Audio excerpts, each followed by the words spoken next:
নমস্কাৰ, মই ঝৰ্ণা শৰ্মা দেৱ চৌধুৰী।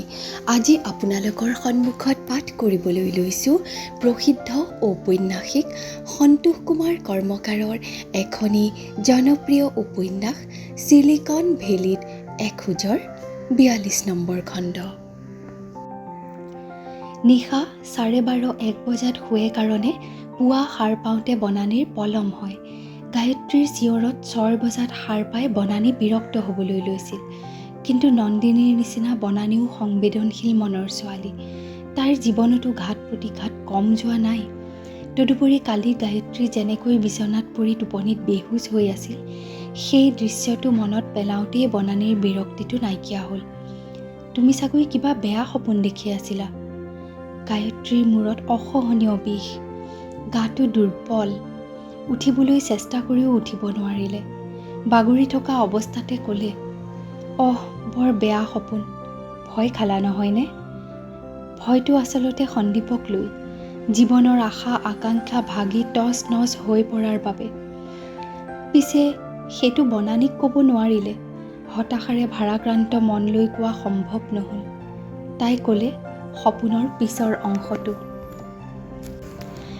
কালি নিশা আমাৰ এপাৰ্টমেণ্টৰ ছিকিউৰিটি ৰংগনাথনে মহিলা এজনীক ইমান বেয়াকৈ গালি পাৰি আছিল। ৰংগনাথন ইমান উগ্ৰ, মোৰ এনেকুৱা লাগিছিল যেন লাঠিৰে কোবাই মানুহজনীক মাৰিয়েই পেলাব। সেইজনী ৰংগনাথনৰ পত্নী পুত্তাম্মা, বনানীয়ে ক'লে।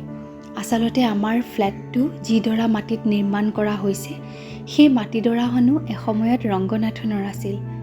ৰংগনাথনৰ মাটি আছিল আৰু এতিয়া ৰংগনাথন সেই মাটিৰ ওপৰতে নিৰ্মাণ হোৱা 5মহলীয়া এপাৰ্টমেণ্টৰ ছিকিউৰিটি। গায়ত্ৰীৰ বিশ্বাস নহ'লেও এইটোৱেই আমাৰ দেশৰ মহানগৰ গঢ় লৈ উঠাৰ বেকগ্ৰাউণ্ড।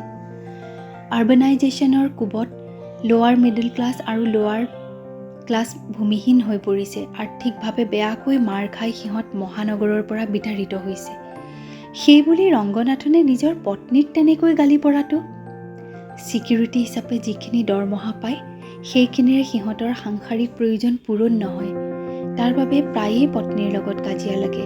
আৰু বাহিৰৰ পৰা আমাৰ নিচিনা চাকৰিয়াল, বিশেষকৈ নৰ্থ ইণ্ডিয়াৰ পৰা অহা যুৱক যুৱতীৰ ওপৰত যে তাৰ ইমান খং, সি ভাবে আমি অহাৰ বাবে ইয়াত সিহঁতৰ সুখ স্বাচ্ছন্দ্য ভৰা জীৱনলৈ দুৰ্দশা নামি আহিলে।